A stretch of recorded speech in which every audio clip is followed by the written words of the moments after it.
mga ka-win-win, good morning! Part 2 ito ng video sa pag-staycation namin. Kakagising ko lang mga ka-win-win at naisipan ko nga tumambay muna saglit dito sa balcony at magmuni-muni sandali habang sila RR, Tatiana at Papa Jeric tulog pa. At sila Tito at Ninek, kaibigan ni Papa Jeric, abala sa pagluluto ng almusal namin. Hindi ko na sila natulungan mga ka-win-win, gawa nang sila na daw ang magluto at masyadong maliit ang kusina. Di kami magkakasya.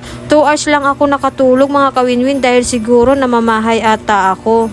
Ang sarap gumising ng ganito, yung tipong wala kang masyadong iniisip kundi mag-relax muna sandali bago ulit pumunta sa gera. Charot!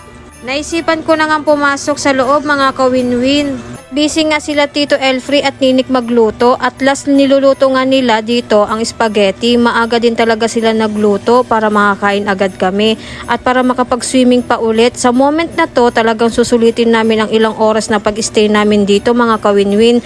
Hanggang tanghali na lang kami. Gusto ko din talaga makapag-swimming sila RR at Tatiana kasi alam ko namang hilig nila sa pool. Nagising na nga si Papa Jeric at sakto patapos na din sila Tito at Ninek. Sabay-sabay na din kami kakain yan mga ka-win-win. Masaya at nakakapag-banding talaga kami pag ganitong okasyon. Kahit nakakapagod pero mas nangibabaw talaga yung saya at lalot na yung peace of mind sa isa't isa. Heto na nga, hindi na namin pinatagal pa mga ka-win-win. Pumunta na kami ni Papa Jeric at ang mga bata sa swimming pool para makapaglaro pa at makapag-swimming pa sila RR. Pati nga ako mga ka-win-win, naligo na din kasi binuhat ko si Tatiana para makaligo din siya.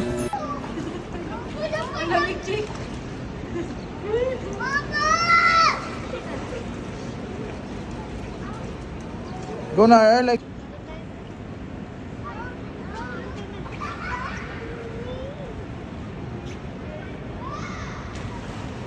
Grabe, ang lamig pa din talaga ng tubig dito mga ka-win-win. Yung tipong parang ayaw magpaligo ng resort na to. At ito nga si RR, may nakalaro nga agad siya at naging close niya agad. At ito namang si Tatiana, hay nako, ayaw pa rin lumubog sa tubig. Gawa din ng sobrang lamig din naman din kasi. Kaya ayan, kahit si RR nga ayaw lumubog, kaya ganyan-ganyan lang siya. At si Papa Jeric naman ayaw ding maligo kasi nasosobrahan daw siya sa lamig ng tubig, kaya magkakamera lang daw siya sa amin. Sila Tito at kaibigan at pinsan naman ni Jeric, hindi na sila naligo mga ka-win-win kasi nasobrahan din sila sa lamig ng pool, kaya nasa taas sila, nasa unit sila, nagaantay sa amin. Maya-maya pa nga mga ka-win-win, naisipan na naming umakyat, kaya ayan sila RR at Tatiana, binihisan ko na agad sila ng pang-alis kasi maya-maya na din naman, aalis na kami dito, mag-check out na kami. Habang itong si Papa Jeric, ang sarap ng tulog, halatang pagod na pagod siya.